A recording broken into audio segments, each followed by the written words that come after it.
Thanks.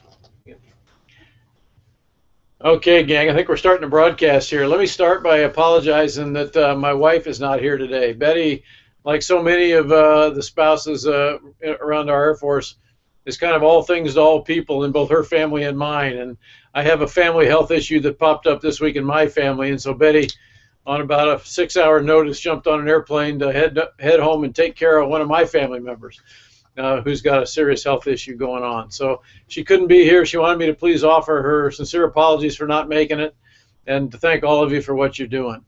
But we're going to start with, let's go Patrick Air Force Base first here and see if you guys have anything you'd like to talk about. I'll be happy to answer questions about anything at all you want. If I don't know the answer, I'll make sure I get an email address and we'll get back to you with it. Ask anything, guys, and if you need to be emotional about it, give me the emotion. I can take it. This is Chief Master Sergeant Craig Neary. I'm the Command Chief here at the 45th Space Wing. We'll start you off today with Sea Master Sergeant Rob Musselman. How you doing, General Welsh? I'm the Air Force Technical Applications IG Superintendent, and here's my question. The Military Retirement and Compensation Reform Report that was recently released outlines a lot of potential changes. Does the Air Force have a stance on any of the major initiatives, and what kind of timeline do we expect for implementation? Repeat the first half of the first sentence. I heard the second part of it, but we didn't hear what the beginning was about. I heard the subject. The Military Retirement and Compensation Reform Report that was recently released. Yeah. Okay, got it. Thanks, bud. I heard the rest of it. I just couldn't hear what the topic was and didn't know if we were talking about retirement or about new tuna fish in the commissary or something. Yeah, let me tell you. I'll tell you what we have officially have done as an Air Force and as a department, and then tell you what I think, just so you know. The commission gave the retirement plan to the Department of Defense.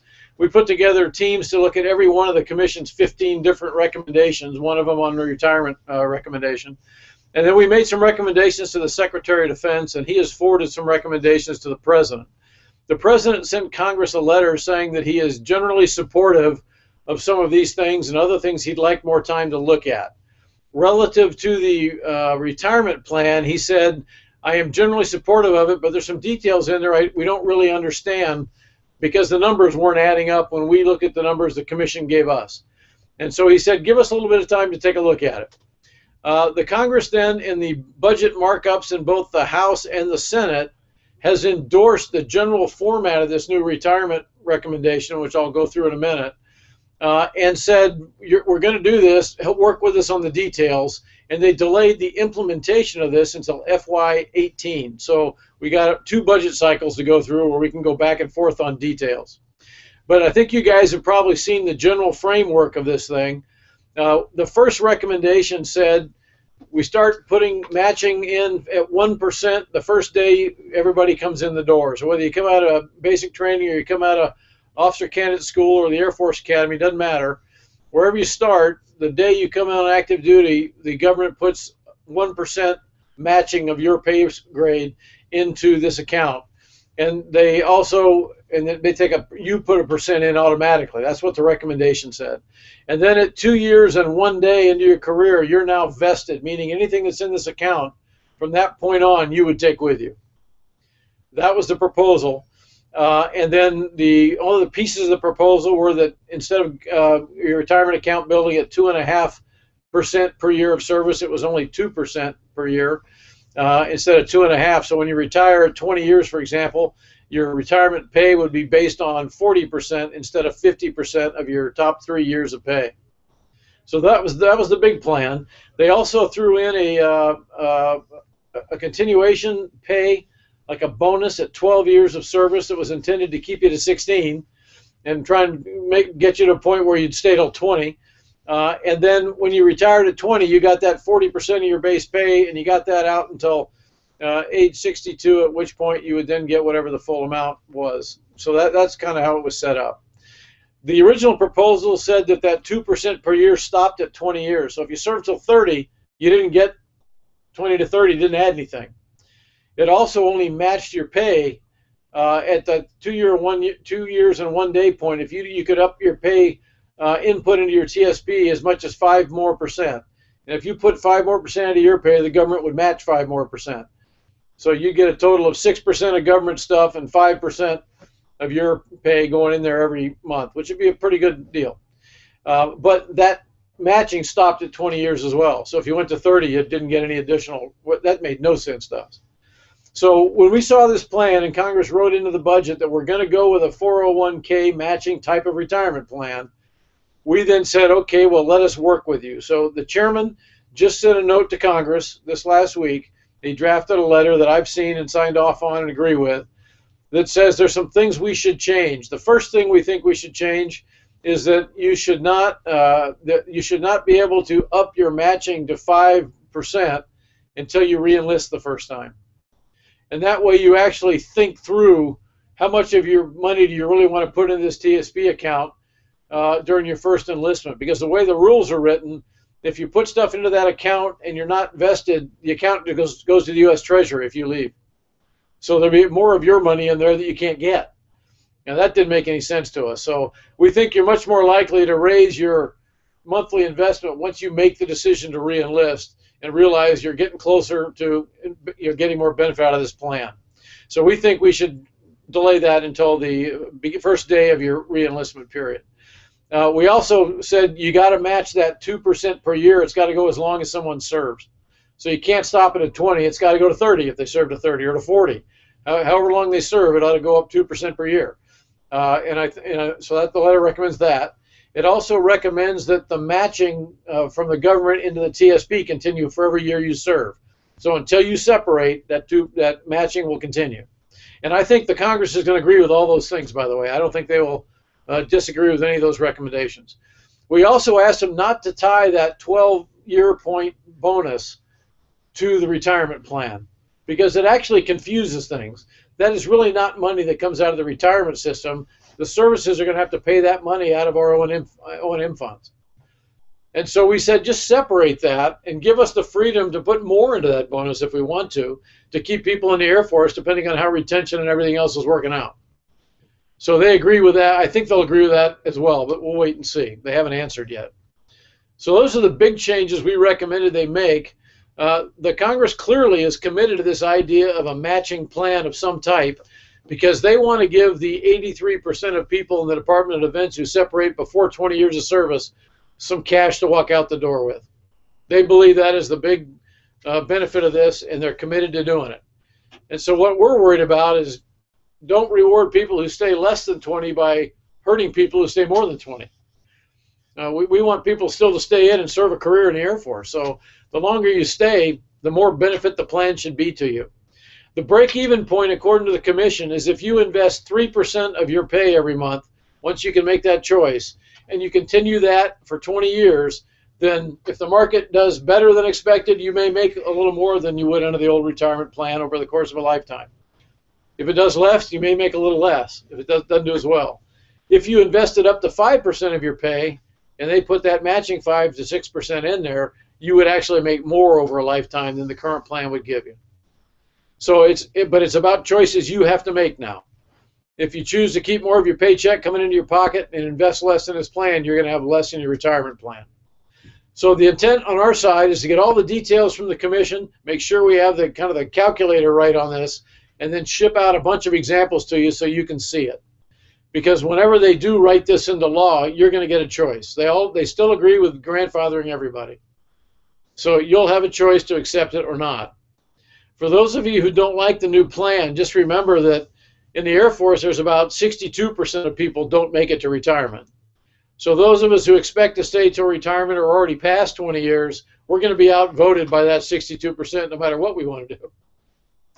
Because if you know you're going to get out before 20 years, the new plan's great. So you get the GI Bill and whatever's in your account. So most people in the department are going to like the new plan because a great percentage don't last till 20 years. And those of you who aren't sure, stick with the old plan. You know what you got. Okay? It's going to be a good plan. It's not going to be the same as the old one, but it'll be fine. And if you're willing to invest more of your paycheck on the front end and let the government match it, it's a really good deal. The hard part is giving up that pay every month, especially when you're younger, when you don't get a lot of pay every month. That makes sense?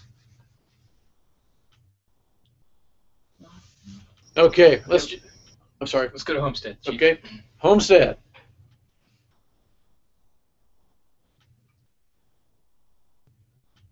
Sir, good afternoon, sir. It's Chief Robinson. I'm here with my recruiters, and we have a question direct from my recruiting station first. Hello, Thanks, sir. Chief. This is Master Sergeant Barry, Air Force recruiter. Question: during fiscal year 15, the Air Force Reserve saw REGAF cut its manpower with force shaping initiatives, only to see REGAF increase higher tenure for fiscal year 16 and adding more of an emphasis on retaining their force coupled with prior service marketing efforts, with rapid changes not even a whole year after force shaping. My question to you, sir, is what is the plan to balance all three air components? Yeah, good question. Let me talk force shaping first. The adjustments to high year tenure and the bringing people back into career fields are not in the career fields that we force shaped in. So this is a different set of career fields, different set of expertise. It's not the same. We're not going back and filling up career fields we just cut. That makes sense? It's important everybody understand that. The second thing is we made a corporate decision this last year that we're not going to cut any more people out of the active force. We can't. We can't do it and still do the job we've been asked to do. So force shaping was to get down to a size Air Force that we could afford to train and operate in FY16. That's why we had to do it in 2 years, because the law takes us back to the Budget Control Act levels of funding in 16. And so we had to do it fast so we could not do things like cancel training, cancel red flags, cancel NCO academies. We didn't want to do all that stuff anymore. And so we force shaped to get down to the force that we can afford. Now, from here on, the Secretary and I's view is we can't get any smaller, because the things we've been asked to do right now have got us so busy and stretched so thin, we just can't keep cutting people. We believe we can grow the Guard and Reserve over time.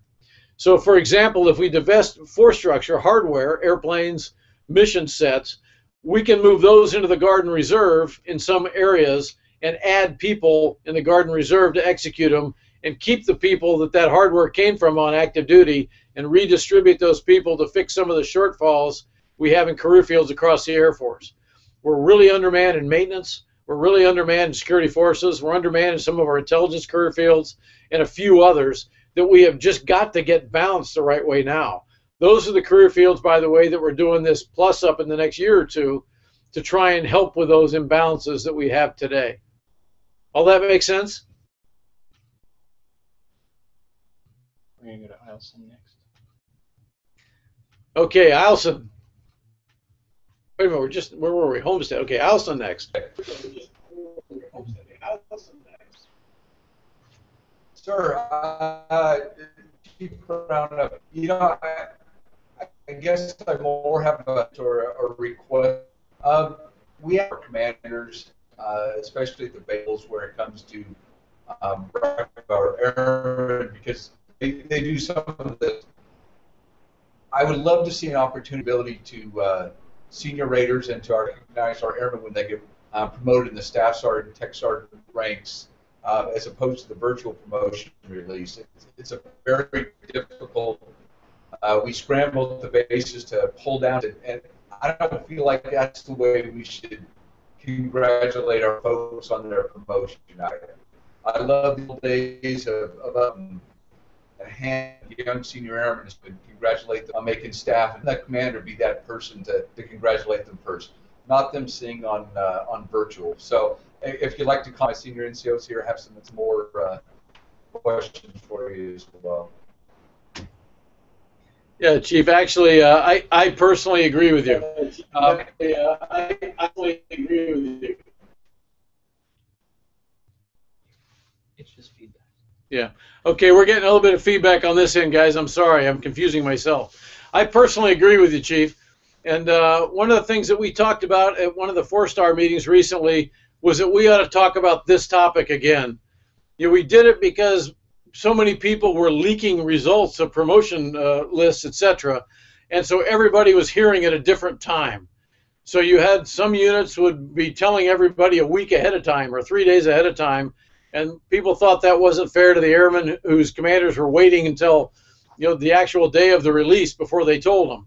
And so to simplify it and to standardize it, we did this move. I actually really enjoyed, when I was a commander, having some kind of event to bring out the results, to identify the people, to look them in the eye, shake their hand. I personally agree with you. This is going to be a discussion topic at the executive session of the upcoming Corona, where I meet with all the 4-star and 3-star major command commanders the second week of June.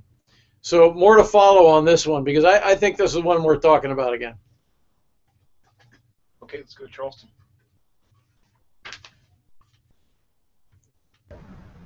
Charleston, any questions from your end? Good afternoon, General. Mark Bronson, Command Chief, 618th Air Base Wing. I got a question from one of our first sergeants, Master Sergeant Angela Burderstock. Good afternoon. Thanks, Chief. Sir. Good afternoon, General. First Sergeant for the 437th Maintenance Squadron. My question is, with your ideas of resetting the Air Force and focusing on the fight again, do you think we'll see a formalized, what are we going to stop doing task list that you've referenced in the past? We continue to do everything and more, even though that we've had substantial manpower reduction across the Air Force. It just doesn't seem as if this message or concept is reaching the ground pounders by way of less tasks. Yeah, no, that's a great question. Let me tell you what we've been trying to do, and I'll also share frustration with you on this one. When we ask about things that we can quit doing and we ask for input from the field, most of the stuff we get is not big Air Force stuff. It's inputs that are at the unit level. It's airmen who write in and said, hey, can you quit doing this? And this is something that they do at that squadron or that group or that wing. It's not a big Air Force program. There are some things that the Air Force needs to stop making you do, doubling reporting on things. There are some things we do in every functional area that old AFIs and old tech orders require us to do that just don't make sense anymore. And it's just going to take time to work through those. Our Air Force IG has the lead for that. There are, I don't remember exactly how many, but like 1,460 Air Force instructions. And we started 2 years ago updating them and going through them all. Some of them haven't been updated in 25 years. And so there's things in there that are driving people crazy because it's just stupid stuff that made sense 25 years ago that we're still doing. But I'll tell you, the things that I hear from airmen when I wander around the Air Force, the things that really frustrate them aren't things big Air Force is making them do. It's things that are happening at the unit level. It's ways of doing business that have become normal. And when new people come in and ask the question, they get told to shut up and color.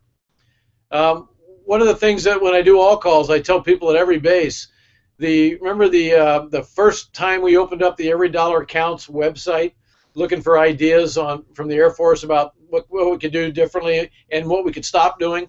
We got 17,000 inputs in a month. And because we got so many, we sent a note back to, I don't remember the exact percentage, but it was about 60% of the people who put an idea in. We sent an email back to them and said, just out of curiosity, why did you go to a website to offer a good idea? And of the people who answered, they all didn't, but of the people who did, it was almost exactly the same answer everywhere. And the answer was, because nobody here will listen to me. That's a horrible data point for the Air Force. And so I talk about that answer a lot. And I can give you example after example after example from bases on things like the quarterly awards program and all the work that goes into it. Things like the way people have to do rosters, the way people work schedules and shift schedules, and they think they have a better way to do it that would save time and give them more free time, but people aren't willing to try them.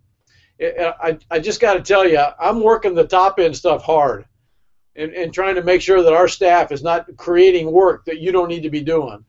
If everybody would work the same from the bottom end, I think we'd probably be a lot happier, a lot quicker. Some of the things we're not going to be able to stop, and we just have to recognize that. Those are the things where we are operationally tasked to do them.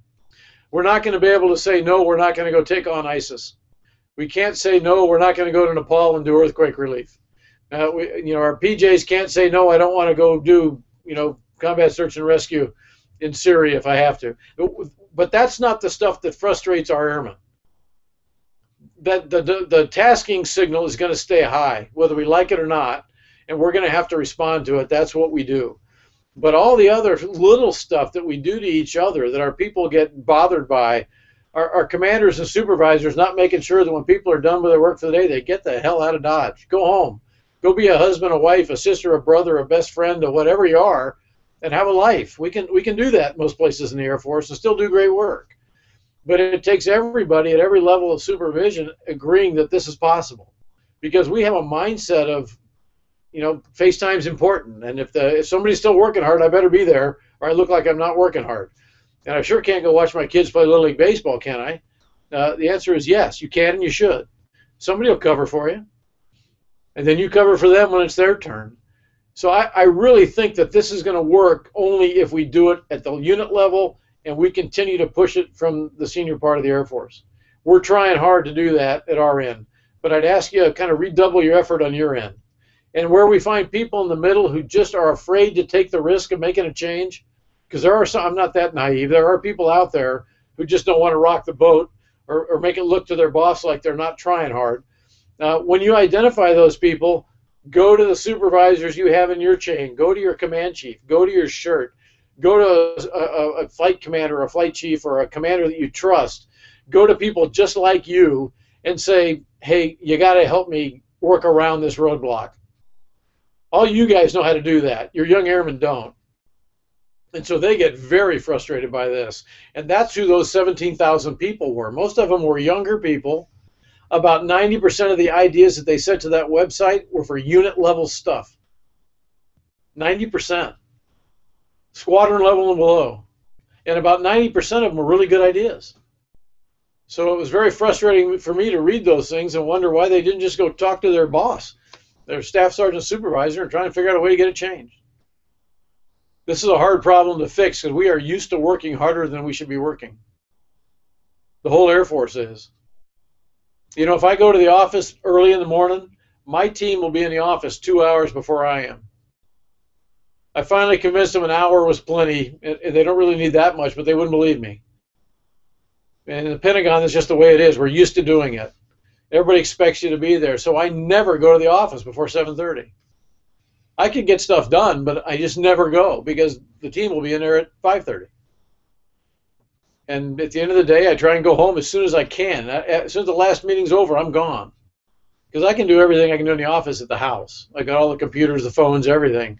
And then my guys will go home. If I stay, they won't, no matter how many times I tell them to. And your people are the same. I really believe we all got to be role models for this doing less with less, because that's where we need to go. We have to, or we're going to run people out just because they're worn out. You guys know that because you've been there. Okay, Langley's up next, sir. Langley. Good afternoon, sir. Mark and Melanie Hurst here with three of our great teammates. First up is going to be Senior Master Sergeant Terrence Smiley. Good afternoon, General. This is Senior Master Sergeant Smiley, Wing Career Assistance Advisor, and my question revolves around change. Over the past 3 years, we've seen tremendous amounts of change in our enlisted reports. We've seen changes with the way we deploy, and we've seen changes in EPME, our professional military education. And the question is, at what point do you think we will see a period of normalcy, or we'll get back to a period of steady state operations in the future, General? Well, let me divide this into steady state operations and then steady state personnel policy, rules, etc. Administrative stuff. So we'll go operational stuff and administrative stuff. On the operational side, what we're going to try and figure out is what does steady state look like. I'll give you an example. People think that we used to not go TDY until the last 15 years. When I was a young guy flying airplanes, I averaged about 230 days a year TDY. Most people are surprised by that, but that was our Air Force. But everybody didn't go TDY. The flying squadrons went, a maintenance package would go with us from our aircraft maintenance unit, but the people who run the base, who manage the big base, they didn't go TDY all the time. So the cops, the supply guys, the force support squadron, all those people who run installations did not deploy all the time. But the mission part of the Air Force has always been an expeditionary Air Force. That's not going to change. When we come out of Afghanistan eventually, when we come out of Iraq and Syria, assuming something else doesn't pop up somewhere else in the world, and we come home in a bigger way, all of our ISR crews, our fighter squadrons, our intel folks are still going to be deploying. Our RPAs are still going to move to somewhere else in the world, do the same work. So part of the Air Force will always be expeditionary. But a whole bunch of the people who stand up bases, who run bases, who defend bases, they will come home, and it'll go back to looking more like before before 2001, and a whole lot more home station training, getting back to being trained and ready for whatever might happen next. So TDY rates will come down in some career fields, not in every career field. So the operational tempo will just go back to a different normal. It's still going to be busy, but it won't look quite the same. The administrative stuff that we're changing hasn't changed in decades. And so what we're trying to do now is take this. Now, let's just talk about the enlisted force for a second. We can talk officer too if you want, but let me just talk enlisted force. The reason we started a lot of this change is because there is a truism under the WAP system that I just flat don't agree with. And that truism is that if you're a tech sergeant, if you're a really, really, really outstanding tech sergeant, you will get promoted at exactly the same time as a really, really, really average tech sergeant. And in an organization that is working harder and is deploying more and is operationally as relevant as the Air Force, that's wrong. We need our best techs to become senior NCOs as fast as we can get them there so we can use them longer to lead the Air Force. That's my belief. And by the way, everybody knows that this is the way it works. It doesn't mean we aren't promoting good people to Master Sergeant. It just means we're not moving our best people forward as quickly as we could. That's why when Chief Cody came on the job, I said, Chief, look, we should be a performance-based Air Force, not a time in service, time and grade-based Air Force. And so let's take a look at a Master Sergeant promotion board, because we should be able to manage the numbers at that level. Be a lot tougher at staff and tech. But at Master, you should be able to manage the numbers enough to do a board like the Senior and the Chiefs board. And so figure out how we can do that. I'd like you to run a shadow promotion board for Master Sergeant. And this was a year and a half, 2 years ago. And so I'd like you to do it next year, and let's see what it shows us. So the personnel team put that plan together. The second piece of it, though, is if you're going to do a promotion board, you got to have an EPR system that lets you differentiate performance. At the same time that I started asking these questions, the RAND Corporation did a study about the EPR and its contribution to your promotion rate. And the answer was that until you're competing for Senior Master Sergeant, your EPR affects your promotion rate about 1%. That's it. It has less effect on your promotability than any other factor that's considered. And that's wrong. That makes no sense at all. And I don't know any airman who thinks that makes sense.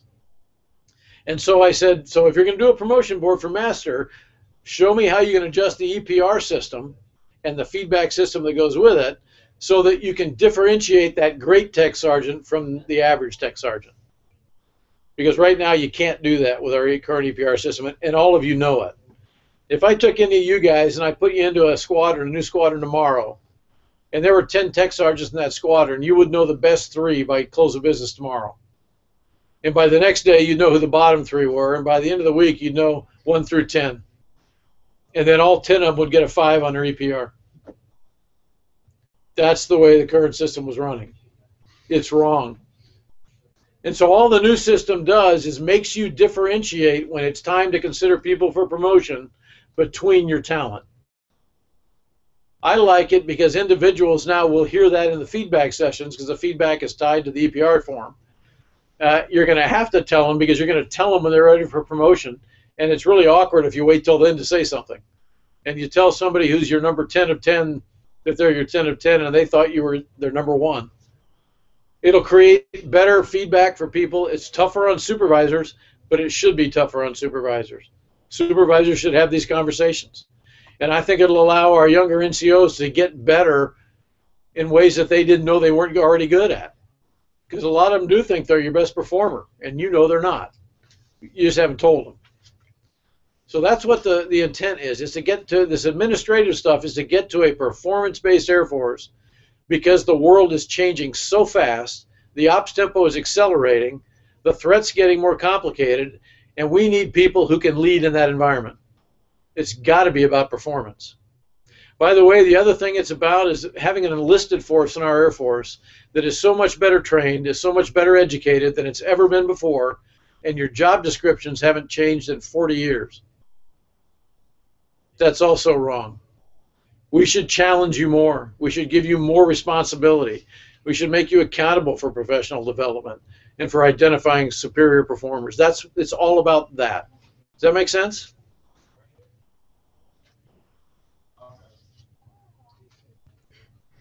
Yes, sir. It definitely makes sense. Okay, Alan, where are we going Hickam next? next, sir. I'm sorry, where? Hickam. Hickam Air Force Base. Yeah, I wish we were going to Hickam next.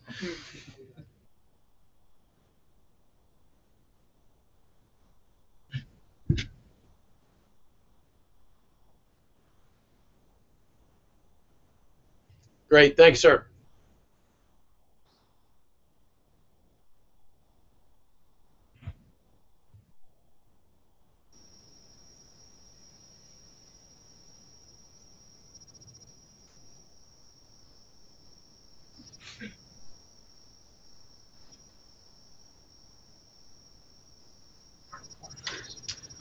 Yeah, good question. Yeah, go back to my comment a minute ago about not changing the job descriptions. I mean, it's time to look at how we use this talent pool in a different way. And one of the ways we could use it is in the, not just the RPA force. I mean, RPA would just be the first piece. We'd have to look at the pilot force in general. Now, there are some impacts of doing that have to do with the balance of the Air Force. You can create situations, if you're not careful, where you've got really weird instructor-student relationships. It works well in a warrant officer force because everybody's essentially the same rank with little grades of difference in between them. It's a little tougher when it's a staff sergeant to a colonel, but it's worth looking at. And so I actually got an update on the briefing yesterday. The timeline we're on for making a decision on this is the Corona meeting this fall. So at the June Corona, I asked them to come back with some specific details about things like what exactly would the composition be of a test class if we started a test class about a year from now. How many of what types of specialties would we consider? Should it be mostly RPA sensor operators in that test group, or should we make it a little broader than that and not just take people who are already very familiar with the mission and bring in maybe half RPA sensor operators who want to become a pilot and half airmen who are just strong performers everywhere else and have no aviation background, and give them the same kind of tests we give when we recruit people into this career field as officers. And the ones who score best, we put some of them in this first test class. And then the second class should be a little more percentage of line Air Force airmen, and it should be a bigger class. So they're going to come back with the details for that, and they're going to come back with the details of the analysis behind how much money we would save as an Air Force if we put 25 or 50 or 75 or more % of the RPA pilot force were enlisted. Because the life cycle cost of a tech or a master is much different than the life cycle cost of a lieutenant colonel or a colonel. And so how much money could we save? And the other thing I asked them to come up with is what are the people-related issues that would come up if you did this. For example, you might be really excited about being an RPA pilot and going into it and getting an aviation bonus and all that as a staff or a tech. And when you make master, you're still really excited about it, but now you're flying right next to this major or lieutenant colonel who's making a heck of a lot more money than you are. And they're the commander, and you're listening to them. And when you first start, you're probably okay then, but after you've been in the business for 15 years, you're probably not going to be as happy about putting up with that, because you're going to know an awful lot about the business more than that new commander does, and they're making a lot more money. So what are the things that we've seen in other career fields where this became a problem? We're going to talk about those at the June Corona, kind of finalize the taskers for the analysis, and then come back with a decision briefing in October or November, I can't remember when it is, at Corona. And the idea would be if we start it, we would kick it off a year later on the 1 October of whatever year that is, 16. And so that's the idea. It's one of those things that if you rush into it without thinking through it, we can really make a mistake here, no matter which way we went, either throwing the idea way too quickly or jumping into it too quickly. So we're being pretty deliberate in the planning because we want to understand this. But here's what's not a question. Can enlisted members fly RPAs? Oh, yeah. I have no question about that. Okay, let's go to Patrick, sir. Patrick. Hello, good afternoon, General Welsh. I'm Master Sergeant Turbo, Flight Chief of Diagnostic Imaging. My question to you is, with the advances in technology and the high use of UAVs, where do you see the value by spending more allocated funds on manned fighting platforms? And is the A-10 debate part of that conversation? Yeah. No, let me eliminate the second thing first. All the A-10 discussion is about is prioritization of requirements. When the Congress passed the Budget Control Act, it took $20 billion a year out of the Air Force's budget. $20 billion a year. I'll give you an idea in a minute of what that means to us in a one-year period. And so what it meant is that we had to cut $20 billion each and every year. And what we did is took a look at what do the combatant commanders want us to buy, because our job is to build the force that they need, and they give us our priorities. We don't establish those. So we went to the combatant commanders. They walked through our different mission sets. We walked through the airplanes and the people and the type of capabilities we have where we provide them those things, and we said, what are your priorities? And then we cut based on their priorities or where their priorities were not. One of the things that is not on their list at all is additional CAS capacity by keeping the A-10. It's not an Air Force prioritization, it's the combatant commander's prioritization. We would all like to keep the A-10. I don't want to get rid of the A-10. But we've got to cut $20 billion from something every year from here forward. And when we prioritize everything else we're doing, this was lower on the priority list than other things that the combatant commanders want us to fund. I've spoken directly with every combatant commander each of the last 2 years. They've seen every decision in our budget, and they unanimously agree with this priority order.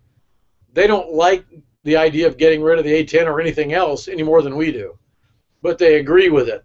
The public debate on this is completely different than the reality of the prioritization discussion inside the Air Force. The only thing that really bothers me about it is the idea that without the A-10, we'll lose thousands of lives on the battlefield in the future.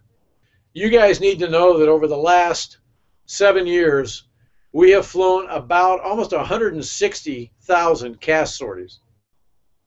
Of that number, about 120,000 of them were flown by airplanes other than the A-10. 80% of them were flown by other kinds of airplanes. And we have not lost thousands of lives on the battlefield as a result. It's just not true. Now, do we want the A-10 for the danger close fight? Yeah, we do. But we don't have enough money to keep everything. What the combatant commanders tell us is that here's the priorities we want you to follow. So as long as Congress keeps funding the A-10 and leave it in the budget, that's great with me. But if we have to cut other things, the combatant commanders won't like the decisions. So that's the first thing. Give me the crux of the first part of your question. Can we go back to Pat? What did you say? Yeah, repeat it. Oh, okay, I apologize. With the advances in technology and the high use of UAVs, where do you see the value by spending the more allocated funds on the manned flighting platform? Yeah, we've spent an awful lot of money building up an RPA enterprise here over the last 12 to 15 years especially. We have gone from 11 caps in 2006 to 65 that we're growing to today. That is billions and billions of dollars. I mean, like 100 billion plus. We have added about 35,000 people to the ISR enterprise, while we've cut 50,000 people from the Air Force in total during that same time frame. So we've made a big investment in ISR. What we have not done is dramatically reverse the percentage of manned versus unmanned aircraft in the Air Force. The percentage of unmanned is below 10%. It'll probably stay below 10% for a while. We do not have the type of sensors that can replace your brain or your eyes or your ears. We haven't figured that out yet. And as a result, having a human in the warfighting loop remains critically important. For some missions, you can do that remotely with a human in the loop. But for other missions, you really need the on-site, on-scene situational awareness that can interpret the battle space and make the right decisions based on everything that's going on. And so if I took you and I put you in an airplane and told you to close your eyes and flew you in the middle of a battlefield and then said open them, you would know more about what was going on around you in terms of situational awareness within the first 5 seconds than an RPA operator would be who'd orbited over a specific target, except for the target they were focused on. Almost instantly you'd know more. So it doesn't make sense to take humans out of the warfighting environment. By the way, there are other missions I don't think you're ready for the RPA to do yet. You probably wouldn't put your family on one to go on vacation. You probably don't want one flying nukes around. I mean, there's just some things we're not ready for yet. So RPA should be used for the missions that it makes sense to use them for. If you compare a U-2's time on target, because the human in the pressure suit is kind of limited to 12 hours, and then they just got to get out of the airplane, as opposed to a Global Hawk, which will stay there for 36 hours doing the same thing. It doesn't mean it can do everything the U-2 could do, because you take the human away from the platform, but you can do things in that environment with an unmanned platform you just can't do with a human in it. Those are the places we ought to be spending money in the RPA world. The big thing to remember about RPAs is we're at the right flyer stage. We have just started this business. They're going to get more and more cosmic. They can't get more and more expensive. We can't let them do that. We got to look at different and innovative ways to use them, like Airmen have been doing for the last 15 years. Some of them are going to be nanotechnology and swarming groups with autonomous control systems. Others are going to be controlled by an F-35 with a pilot in the loop and a whole bunch of little wingmen that they launch out into the battle space doing jamming, strike, intel collection, all kinds of things. And the world's going to change in the remotely piloted aircraft business dramatically over the next 20 or 30 years, and we'll be at the front edge of it. It's an exciting business. Okay, let's go to Homestead. Homestead.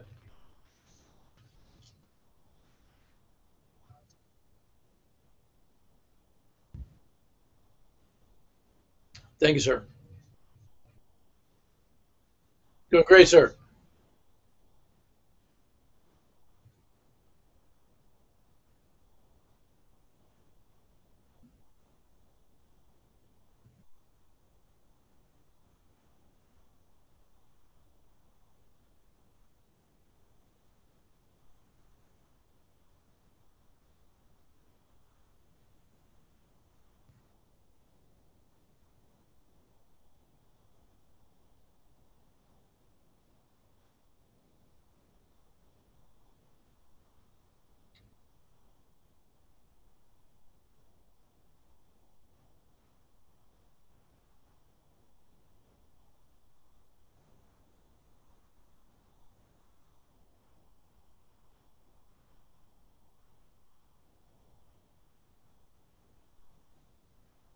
Yeah.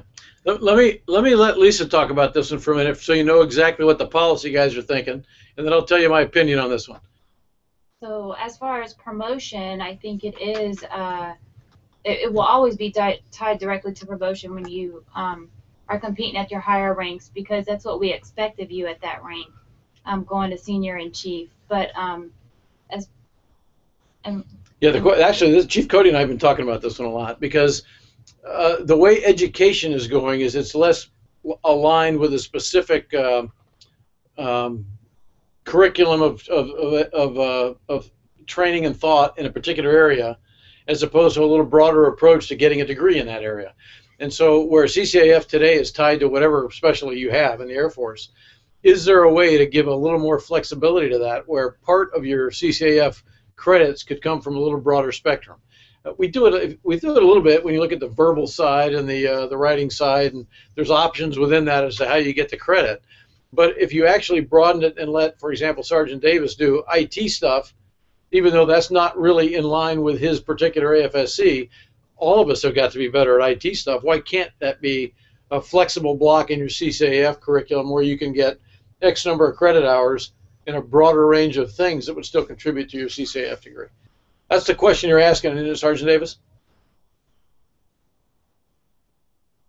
Yeah, Chief Cody and I have actually been talking about this. I think it's something definitely worth looking at. Yeah, I think it's something worth talking about. I tell you what, Sergeant Davis, I'll take this and talk to Chief Cody about it, and we'll get Senior Thomas will take it back to the A1 policy guys, And I'll raise this as another executive session item at Corona here in about 2 weeks, okay? Yes, sir. Eilson.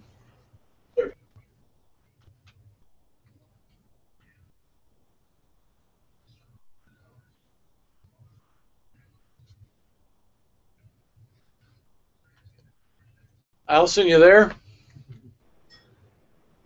Eilson, you there? Sir, can you hear? We got you now. I have Master Sergeant Kerry Franson from. Good afternoon, General. Sending airmen home when they, the end of the galley in a maintenance career field is a 10 to 12-hour shift, and that was even before we lost a lot of our manning. When I send my NCOs home for the day, they're still expected to prepare for a PT test, do volunteer work with their airmen, get an off-duty education, and now they're expected to do 504 hours of PME in their off-duty time, in addition to taking care of their families. Are you concerned about the NCOs are taking on? Yeah, I am. Some of the things you said, I wouldn't agree that they all have to do all that right now. I think the idea is to spread this stuff out in a predictable way over your career, so they're not worrying about doing 504 hours this week. The idea is figure out exactly what needs to be done when. The balance on the PME stuff of the online versus the residence, for example, is intended to give them back time with their family by not having to be TDY for as long to attend some of these courses, and figure out what is the minimum amount you can do in the online version that is not the same thing that's taught in the residence course, so that you're prepared for the residence course and you get time back from your deployment and TDY to go do this school. Now, it'll take us a little while to get that balance right. I mean, clearly it's going to. And part of the problem at the front end is we don't have the right faculty in place at Gunner to build, we didn't have it, we're getting it now, to build the curriculum in a way that is good, it's interactive, it's something you enjoy studying, as opposed to making it like a super CBT, which would be like shoot me in the head time. And so we actually took about 90 student years of officer PME away from the officer side in order to pay for an expanded faculty to build online curriculum for NCO PME. It's going to take us a year or two to get the whole team in place and to change the game, but we want our online education to look like any university in the countries now. That's where we're trying to go. And it'll include options for online master's degrees, bachelor's degrees, everything, and everything should be linked together so when you do something, you get credit for it. And it applies to more than just one thing. So if you just talk PME, we're trying to go to the place where you have less demand on your time/TDY days, that you could get more time back with your family. The other stuff, the demand signal you talked about, I thought was interesting because a lot of the stuff that you mentioned, for example, volunteer, we expect them to volunteer. Actually, what I started this out talking about in the EPR system was promotion is about job performance. It's not about who volunteers the most. I think it's wonderful if people have time to volunteer. I think it's great if they believe that's important and they want to do it. But what I'm looking for is an Air Force that values job performance above all things. So if you have things at the unit level that drive your people to feel like they must volunteer, even if it's hurting their family time, then you guys need to change whatever's driving that. Because the big Air Force process is not doing that. That's one of those unit level things just because it's the way we've always done it. Here's what drives it. Let me give you an example. Your quarterly awards program, you have boards probably at your base, don't you? Is my guess. You can give me a heads up, thumbs up or thumbs down if you do or don't. Do you have boards for your quarterly process, your quarterly and annual awards? And of course you have the rehearsal boards. You've got you got to put the packages together before the boards meet. Everybody's got to dress up and look good. You probably don't nominate airmen who look goofy. You probably don't nominate airmen who speak with a lisp because they're not going to get past the board. Doesn't matter how good they are at their job. And you're going to tell your airmen if they want to win, they better go volunteer because that board is going to give them points for volunteering. That is not an Air Force requirement. It's just something that's always been in place and we just keep doing it. When I was the wing commander at Kunsan, the first quarter, I watched our senior NCOs spend an unbelievable amount of time on the quarterly awards process. Now, some would argue you don't have much else to do at Kunsan, but it was thousands of man hours. And so the second quarter, I told them, you can't do boards this quarter. It's all verbal. And it's a 10-minute presentation at the squadron level by your supervisor to your squadron commander and command chief. The individual never appeared before anybody. And then the squadron commander and command chief had to take to the group level for the group board, which was the group commander and the group chief, and they had to do a 10-minute verbal presentation on their nominees. And then the group commanders had to do the same thing at the wing level. No airman ever appeared anyway. No form was ever filled out. And interestingly, a couple of things happened. The first thing was that the commanders at each level and their chiefs really got to know the airmen that were being nominated, because they're the ones who had to talk about them. The second thing that happened is different airmen got nominated and different airmen won. So we had a young lady in the med group, for example, who won NCO of the quarter. She had gone to the board like 3 times previously at Kunsan because she was fantastic, but she spoke with a lisp, and she was very nervous about it, and when she got to the board, she would just implode, and she'd get 0 points in the communications block, and she had no chance. We had a young comm 2-striper who won Airman of the Quarter who looked like Ichabod Crane. He was very gawky and ungainly and not comfortable in his gigantic feet yet, and he didn't look like a recruiting poster. But he was the best comm technician at the base, hands down, and everybody knew it. And in this process, he won the award. Everybody felt good, and it saved thousands of hours of time for our senior NCOs and the guys who used to put all these packages together. Now, I'm sure as soon as I left, they went right back to it. But they don't have to go back to it. So a number of the things you're talking about are things I believe you control. If there's things in Air Force instructions that drive the things you're talking about, we'll change them. Help me figure out what they are. And if you can't get anybody else to work on it through the chain of command, send me an email. I'm on the global. You won't be the first person to do it, by the way, I promise. Okay, let's go to Charleston. Charleston. General, Master Sergeant Donahue from Comm Squadron. My biggest question is getting back to PT, getting to the PT test. I know that your office 6 months ago, a year ago, looked at the PT test, determined that it wasn't the waist measurement that was causing a lot of failures. But I was just wondering, because I know, I'm assuming that the office looked at a lot of just stats. They just looked at numbers. I know a lot of airmen, whenever they do fail, their waist measurement is the first thing that's checked.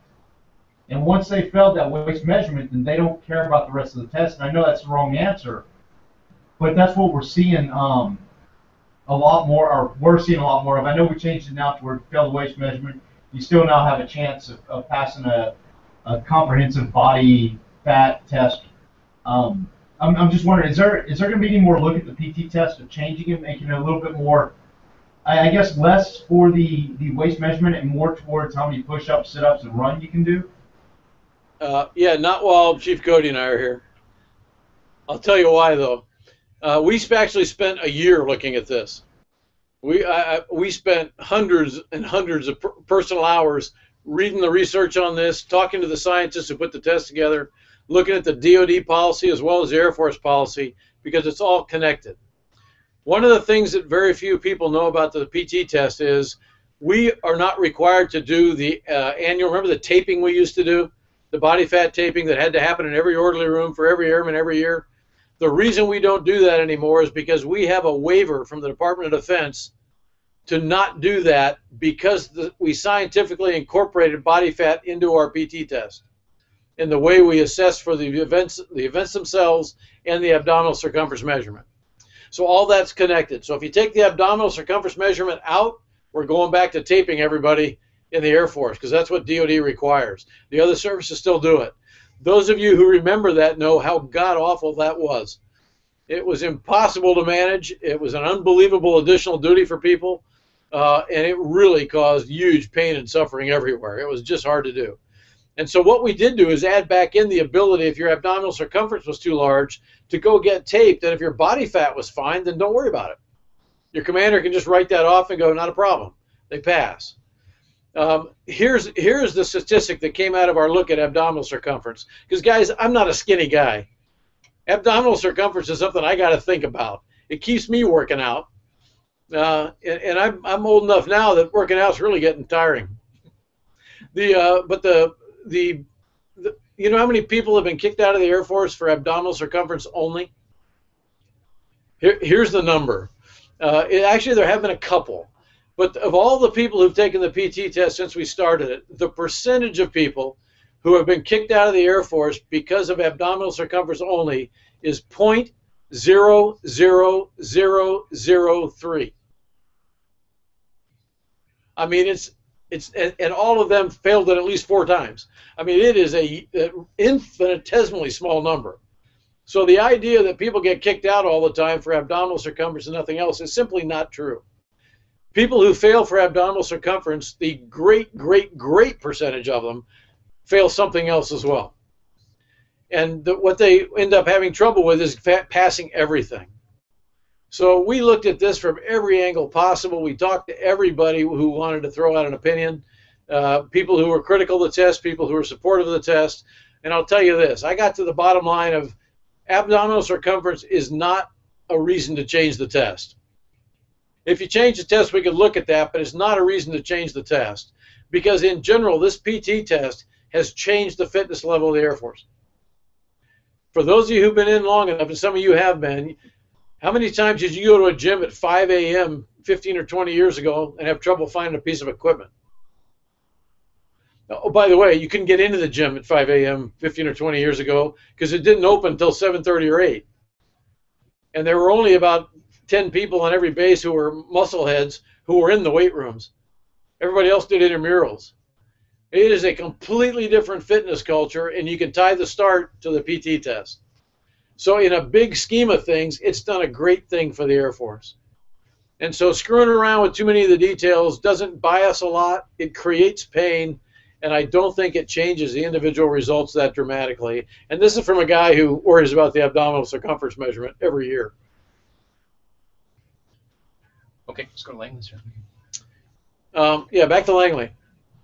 Good afternoon, sir. My name is Senior Master Sergeant Ken Repair from the 633rd Air Base Wing, and my question is about the DSD process. Since inception of the DSD process, many airmen are challenged to perform in special duties they don't initially want to do. However, leaders recognize their potential and steer them that way. Do you feel, from your perspective, that the process is meeting the Air Force's initial intent? Yeah, very good question. Thanks for asking that. Yes, I believe it is, and Chief Cody believes it is, and all of our major commanders believe it is, especially those who have some of these specialized duties working in their command. If you talk to General Rand at AATC, he probably has the majority of them working in his command. He is a huge fan of the new process. But here's something that has changed, though. The first cycle, we had a lot of people who were non-volled into jobs, because we were looking for real talent, and the people who signed up were not people the commanders thought were the best people available for the jobs. Volunteerism is still really important, but you can't volunteer without good job performance and expect to be considered. And so the first group of people that went to some of these jobs, whether it was women going to BMT as MTIs when we tried to bump up the numbers, or it was other airmen who got put in to do other duties that they really weren't excited about compared to what they would have preferred to do, but their performance was such that their commanders nominated them, they really didn't want to go to these jobs. And if you talk to them, like I've had the privilege of doing, as has Chief Cody, when they first got there, they were all going, oh man, this is not what I wanted to do. I'll do it, and I'll do my best, but I wish we hadn't gone this way. If you talk to them at the end of these jobs, or you talk to them a year into the job, they have changed, most of them have changed their tune completely. They see the need for the outstanding performers to be in these jobs. They feel like they've made a contribution to the Air Force in the jobs. They'll tell you they think we have their jobs right as far as which ones ought to be on this list. And they'll also tell you that looking back on it, they should have volunteered. And the big trick, though, is going to be, do we in fact reward good performance in these jobs in a significant way when it comes time for promotions, etc.? That's going to be the test. Because if we do, this will become something everybody wants to do. If we don't, we'll have the same people concerned and complaining until they get in the jobs and they're convinced it's a good thing. But the people who are going are doing great work. And so the gaining commanders believe we got it right, if nothing else. We'll see over time. We are willing to adjust this every year, by the way, to try and make it right. And these guys know that on the policy side, Chief Cody tracks this pretty closely. And there's lots of discussions that I'm sure Lisa's been part of, that should we adjust this? Should we change it for this career field? Should we add a few more here or a few less here? We had a problem this last year in that some of the nominees that came in were people who had administrative action against them in the last year. And the commands forwarded them as nominees for these jobs. And I went through the roof. They may be great airmen, and maybe if they were a couple of years past the administrative action, they should be nominated again. But in this rating cycle, they had administrative action taken against them, and now their commanders are sending them forward for these kind of jobs. That will kill the idea that this is an elite group of people. So we got to be very careful about letting that happen. So we made a little bit of an adjustment there. But Lisa, anything else you'd add on this one? We currently have a DSD working group that is scheduled to meet on the 4th of June. That'll be led by Chief Cody to relook at the process, to make tweaks where we need to make tweaks. It is something that we are always looking at, and we're always improving, and hopefully it will be the best program that it could be in the way it was meant to run. And I think we're already there now, like you said. It's really, it continues to improve every quarter. Just out of curiosity, what do you think about it? General, I like the process. As a former first sergeant, I know what it takes to perform in some of these special duties, and I've talked to some individuals who've gone through the process and who are doing phenomenally well. So I think the program is working very well. Okay. Yeah, I'm hoping that what ends up happening is, if we're credible in rewarding the people who do this well, that we will end up with those great people who have the capability also being the ones who want to volunteer. I mean, that's where we're trying to get to. Okay, let's go to Hickam, sir. Okay, Hickam. And by the way, just because Betty's not here, if any of you spouses have questions, fire away. I'll answer for her. I know her really well.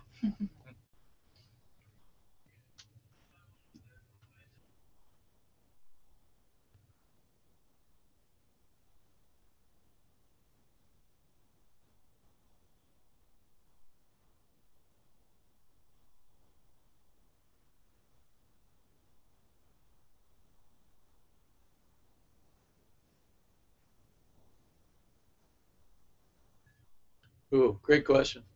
Let me talk about unit level facility security and people security, and then let me talk policy and kind of the broader, how do you keep track of the overall threat. At the unit level, the thing I get asked most about is, why can't I carry a weapon to work? I get asked this everywhere.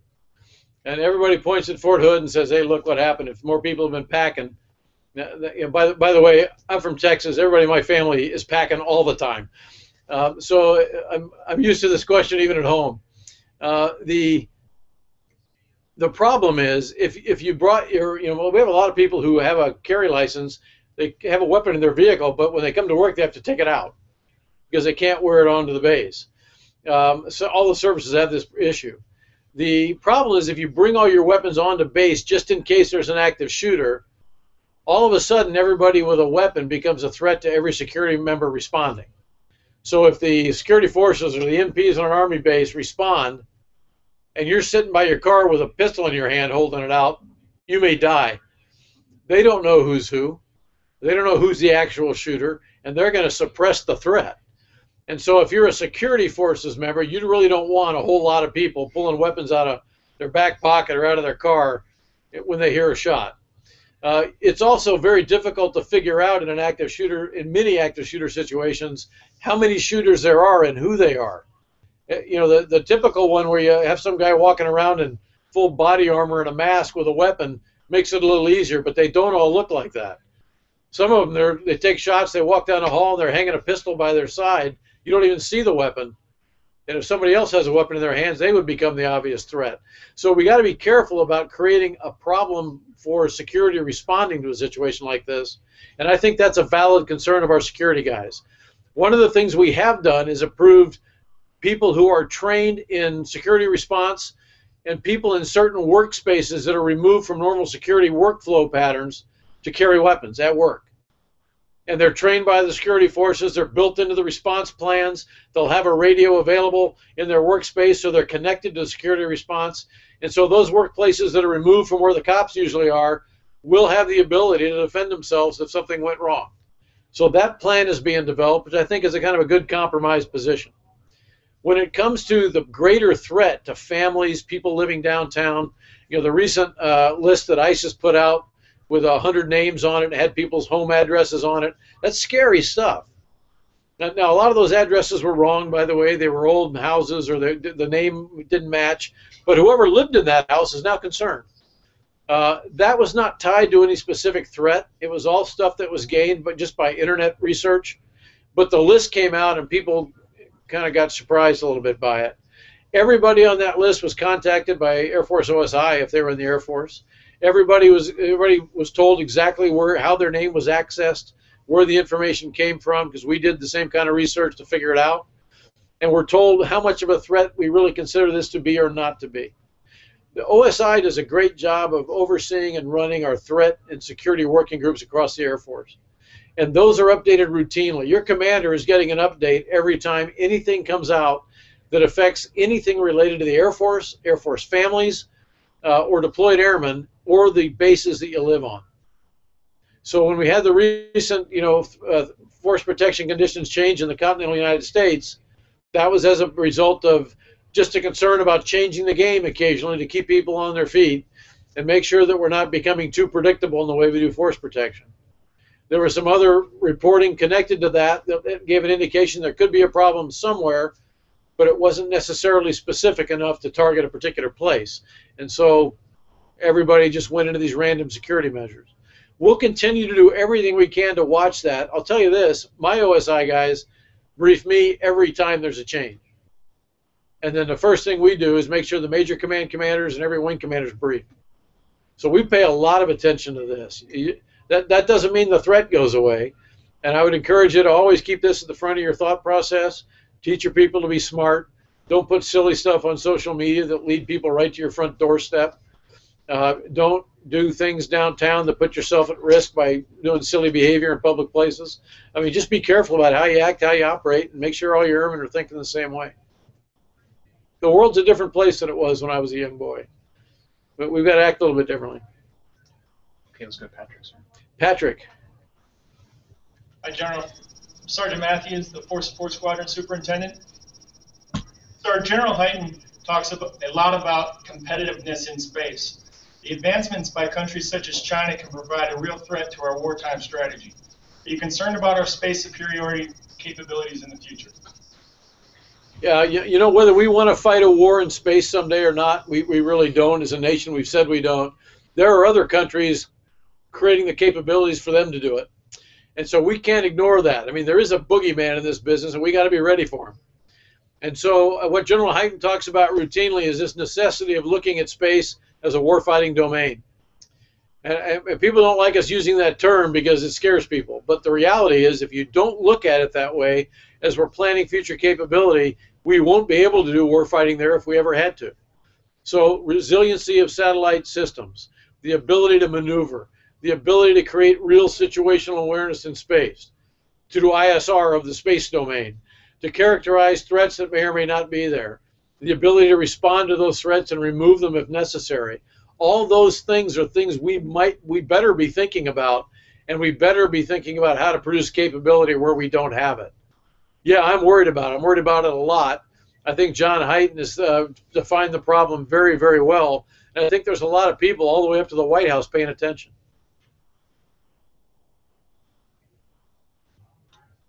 Okay, let's go to Homestead.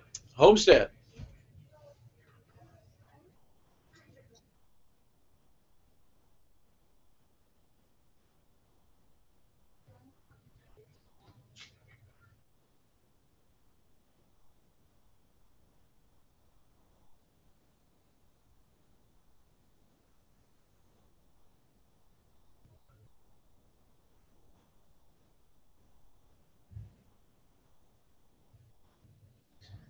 Yeah, are you talking about the parts that are leading you to worse NMCS rates, et cetera?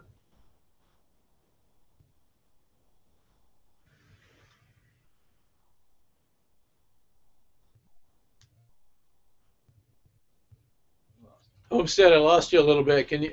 I think the question was, do we have a plan for more money for spare parts? Is that right?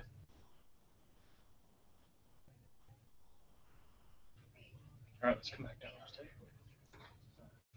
Homestead, I'm sorry. We'll come back to you. We're not hearing you right now. We'll come back to you in a minute. Let's go to Isles.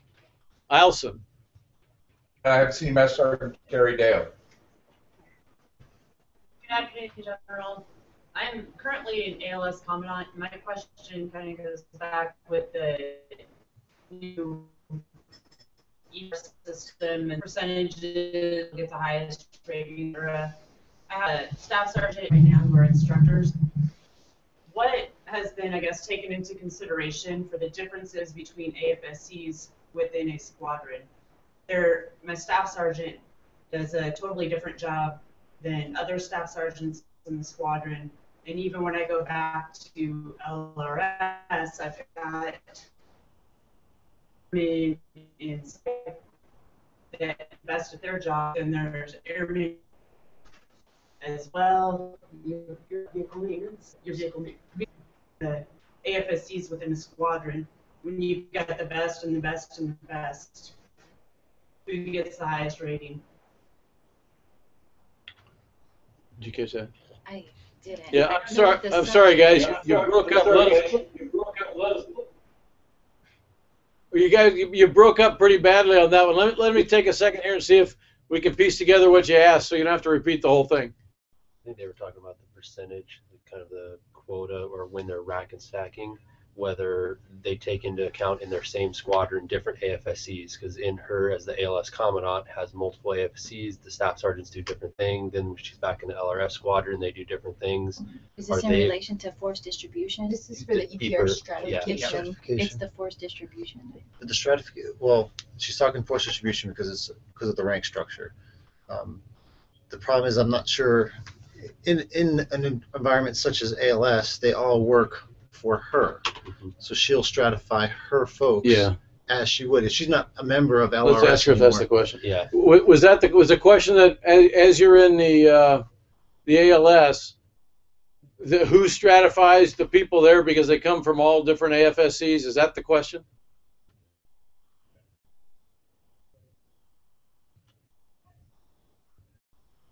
Within because she has a staff sergeant as the commandant, but then when she returns to LRS, competing with the best vehicle ops and the best POI troops, how do we differentiate? How do we be able to properly recognize the right person in force?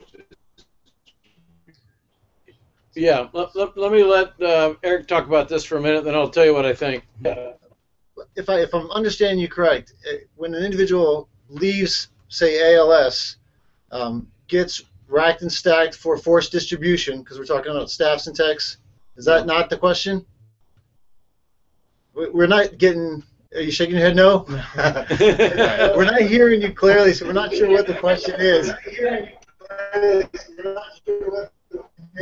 I'll keep it with ALS. Keep it with ALS right now.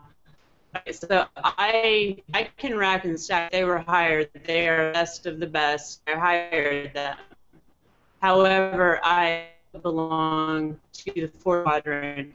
So how staff sergeant is to rate him and the superintendent rate him. How do I get somebody that works at the fitness at their job or that works at the DFAC that's rating going to happen when there's different jobs within a squadron? So given a force support squadron, you're asking how different AFSCs, such as a 3S or a 3M or an ALS instructor, will all funnel up for force distribution to the commander. How is that commander to rack and stack those individuals? Is that the question? Can we get a shake? Head nod? Okay. Like the general said earlier, it's about performance, and that is the focus of the new enlisted evaluation system. It's all about performance. So if an individual who is in the DFAC, you've got a 3M in there and doing a phenomenal job, doing the best of the best, and that individual has racked and stacked and earned that force distribution, which which earns that must promote or promote now, then that individual will get it. It should be regardless of AFSCs within that unit. And FSS has been doing this for a while. Obviously, the force distribution limits who gets that far right marking, but it's still based on performance. And as the general said, that's going to be the focus going forward. It's about performance in the job. But, by the way, we do this now on the officer side of the house. The senior rater rates officers from every different specialty, and they come together at the senior rater level, and you have to rack and stack them across all those specialties. It actually works very well. It's a different mindset. Senior raters have to get more involved with their people. They have to know them better. You've got to really have a chance for supervisors to come talk to you and give you discussion about their folks, so you get a feel for who are the best performers. But you now have somebody who's a trusted agent in the system who is going to help stratify people for that promotion board. We couldn't think of any other way that you could do it without it looking like what we have now. Okay, let's go back to Homestead, sir. Okay, back to Homestead.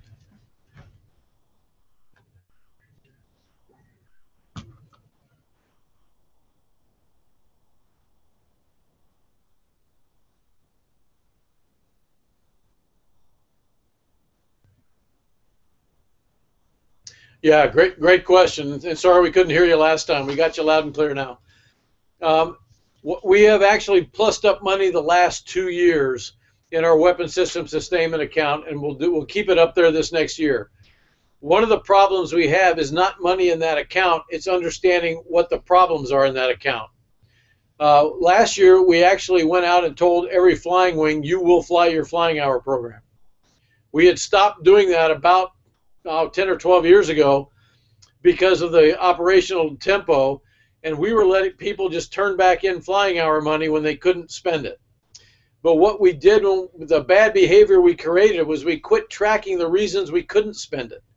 And so Air Force-wide, nobody was consolidating the reasons that you at Homestead or the guys at Hill or the guys wherever couldn't fly your F-16 flying hour programs.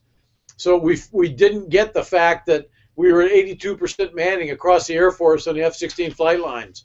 We didn't understand which spare parts were driving all the NMCS rates down below where they should be, or driving the rates up above where they should be.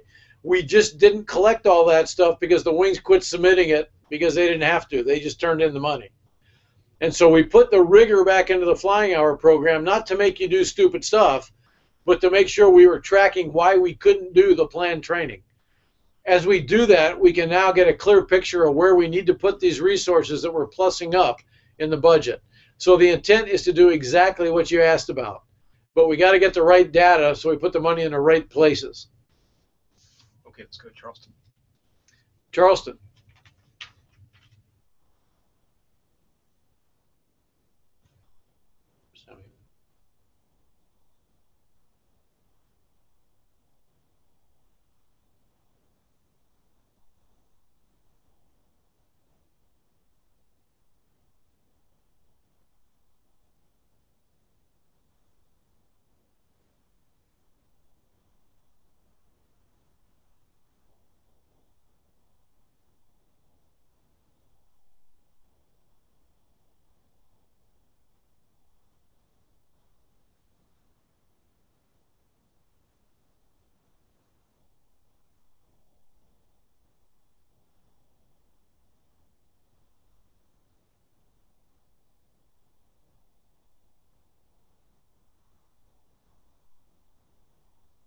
Yeah.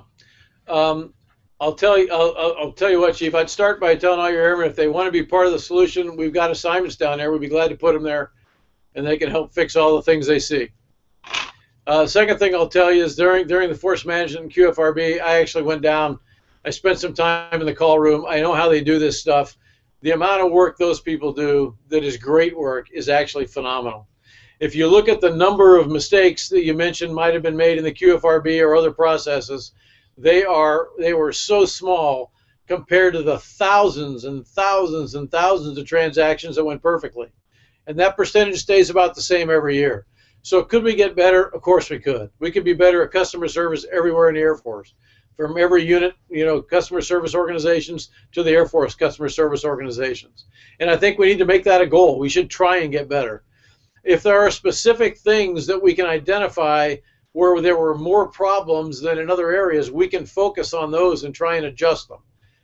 I'll tell you this, it's not because people aren't trying to do it right. And anybody who thinks that is just wrong. This is very hard business. And every time you tell somebody something they don't want to hear, they're unhappy. Whether you did it right or not, you're wrong. I'll give you an example. In the force shaping stuff last year, when we first started the force shaping, and everybody went crazy about the Air Force is now on a strategic pause, they're screwing everything up in the processing, they're changing guidance on what's eligible and what isn't eligible. Remember all that stuff? Big article in Air Force Times about it, all over the blogs. None of it was true. Because I saw all the same stuff, and I went steaming to General Poor and said, what is going on? Here's what happened. All the guidance that was put out to everybody to start this thing, you remember that I sent an email to every airman and said, hey, it's coming in 6 months.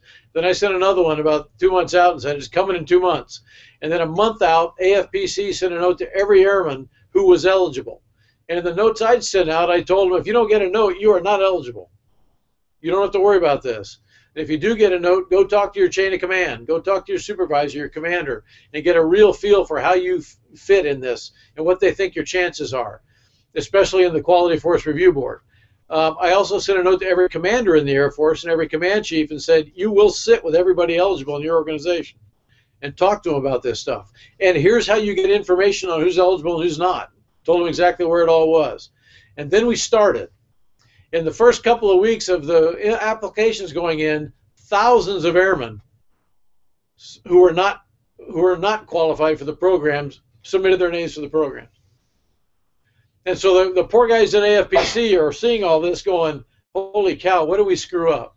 And they reacted just like I would have. What did we do wrong in the guidance? We must have made a mistake. People wouldn't apply for a 15-year retirement if they only have 10 years of service, but they did. And so they thought they screwed something up, and so they just stopped processing the applications to go back and review all that guidance to make sure we found what we'd done wrong. But we'd done nothing wrong. People just didn't read it. People who didn't get an email did apply. People with 10 years of service did apply for a 15-year retirement. If they'd read the whole message and not just the first 3 lines, they'd have known they weren't eligible. If they'd looked at where to go look at the data files to see if their AFSC was eligible, they'd have seen it wasn't. We didn't change eligibility in any AFSC. All that was urban legend. When I visited wings and talked to commanders and talked to top 3 groups, I would literally look at a room full of people and just say, you guys know exactly where to look to get this data, right? So you can tell your airmen. And I had people looking at the floor and looking at the ceiling, looking everywhere but in me, because none of them knew where to look. And these were the same people I sent the letter to, asking them to brief their airmen. I think we let our airmen down by not communicating well enough on this, and I'll start with me. I didn't communicate well enough on it. But it was not the poor folks at AFPC. Now, there were a couple of cases where they got frustrated as they're getting yelled at and probably said some things they shouldn't have said. Human behavior gets in here somewhere. And we can fix those things. But the only thing we changed online, really, if you look at from the day 1 of force shaping to the day last, was that instead of putting a line on airforce.mil that you clicked on to go to the data, we put buttons. That was the big change. But the data stayed in the same place the whole time. Anyway, so I guess my point is, help us identify, Chief, what those things are that we're not doing well as an institution, and we'll go after them aggressively. So if you've got examples where you can narrow down, instead of AFPC is not doing this right, AFPC is doing thousands of things right. And we got great airmen there who want to provide great customer service. But if there's something we just repeatedly get wrong, let us know and we'll go fix it. And AFPC will lead the effort. They want to be great at what they do, just like you guys are great at what you do. I believe in it, just like I believe in you. But if you can help us narrow it down a little bit and give some specifics other than an anecdotal example, you know, all the things that were the examples, you mean, of things we made a mistake on and then they made right. The biggest chunk of mistakes we made was about 19 people. And they were immediately offered their choice of what they wanted to have happen as a result of that mistake. And that was actually the computer generating emails to the wrong Social Security numbers. Nobody at AFPC screwed anything up. It was literally a computer hiccup. But those 19 people got to choose what they wanted the outcome to be. They could stay or they could go, their choice. As soon as we found out that was the problem. So in every case, AFPC did the fairest thing once they identified a problem. But percentage-wise, the problems were a very, very low percentage of the overall activity. But they get a lot of attention and they affect people in a negative way, so we got to fix them. So help me point at the right ones, bud, and I promise you we'll get after them. Okay, sir, we're out of time. Okay, gang, I'm sorry, we're out of time here, and I got to let you get back to your lives anyway. First, thank you for taking your time to do this. Thanks for the questions. They were great questions. Secondly, I'd like to thank our A1 folks here for joining me. Guys, thank you for taking your time to be here and for everything you do to support these great airmen. And third, and most importantly, just thank you for what you do. I just can't tell you how impressive you are. I can't tell you how proud I am of what you do. I can't tell you how much we want to make everything right for you every time we can. Don't be subtle. Don't be upset about something, concerned about something, and not scream at your chain of command about it. That's why we have chains of command. And if you find a roadblock in there and you just think, especially you guys, because you know what's real, what real problems are, if you can't get past commanders, senior leaders, whoever, and you can't figure out how to get at a problem that's negatively affecting your airmen, send me an email. Just send me an email. I'll lose your name and keep the problem, and we'll work it from the other end. But make sure you're getting a real problem, not just somebody's individual concern. We get a lot of that too. It's a big enterprise, and we got to be able to operate it day to day. And so sometimes things go wrong, and we just get off on a wrong track. We are willing to fix it. I promise you. And everybody on the air staff knows that. I believe everybody at AFPC knows it. And so let us know how we can help you. And by the way, you guys are taking care of airmen every single day. Thank you for doing that. Nobody touches more airmen than the people who are sitting around the tables on this particular hangout. Nobody. Thanks for what you do. Thanks for leading them so well. Take good care of each other, folks, and take care of your families. All the best.